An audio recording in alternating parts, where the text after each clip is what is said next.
Magandang umaga mga idol. Nandito po tayo sa Barangay Gulod, Kalabasahan. Tapat po ng Buso-Buso. Bagamat nandito tayo sa may harapan ng Bulkan Taal. Yan, update ko kayo mga idol, June 15. Ang ating bulkan is hindi siya makusok kung gaano. Napaka-normal na sitwasyon mga idol dito sa ating Bulkan Taal. Ordinaryong lang yan, usok. Yan, kaaya-ayang ating tanawin ngayon mga idol. Yun, pakita ko sa inyo mga idol. Magandang umaga sa inyo saan man kayo naroon ngayon, at napaka-normal ng ating Bulkan Taal ngayon.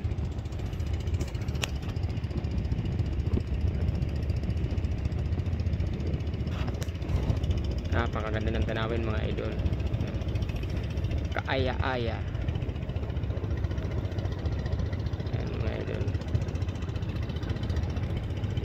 Nandito kami sa hindi masyado itong kalayuan mga idol, dito sa may Sitio Kalabasahan, Barangay Gulod.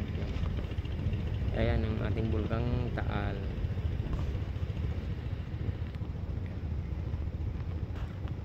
Magandang kapaligiran. Magandang kapaligiran mga idol.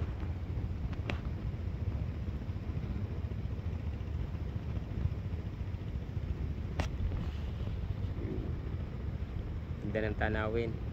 Yun, maliwanag na maliwanag ang ating kapaligiran mga idol, dahil walang usok ngayon si Bulkan. Yan. Yan mga idol. Yan, maraming salamat po mga idol sa suporta nyo sa akin. Yan, update ko lang kayo. Maliwalas po ang ating bulkan. Maraming salamat mga idol. Hanggang sa muli sa ating mga susunod na video. Update ko lang kayo sa ating bulkan. Normal na ating kalagayan dito mga idol. At ito, maaliwalas ang ating kapaligiran. Maliwanag na maliwanag. Yun, papakita ko sa inyo. Yan. Yan mga idol, walang usok. Yun, magandang ating kapaligiran. Maraming salamat. Hanggang sa muli.